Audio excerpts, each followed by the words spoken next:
আসসালামু আলাইকুম রহমতুল্লাহি বারাকাতু। একটা ছোট ঘটনা বলি। একবার রাসূলুল্লাহ সাল্লাল্লাহু আলাইহি ওয়াসাল্লাম মদিনার এক বাগানের পাশ দিয়ে হেঁটে যাচ্ছিলেন। সাথে কিছু সাহাবীও ছিলেন। হঠাৎ রাসূল থমকে গিয়েছেন এবং রাসূল বললেন যে, "এই কবরের বাসিন্দারা অতিরিক্ত কষ্টে আছে। কিন্তু আশ্চর্যের ব্যাপার হচ্ছে তারা খুব সামান্য কারণে কষ্ট পাচ্ছে।" তখন সাহাবীরা জিজ্ঞেস করলেন যে, "কি এমন কারণে তারা এত বেশি কষ্ট পাচ্ছে?" রাসূল বললেন, "তারা প্রস্রাব করে পবিত্রতা অর্জন করত না এবং একজনের কথা অন্যজনকে লাগাতো।"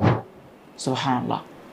এটা খুব সূক্ষ্ম একটা ব্যাপার এবং আমরা এটাতে অলসতা অথবা মজার ছলে আমরা এই দুটি কাজ করে থাকি।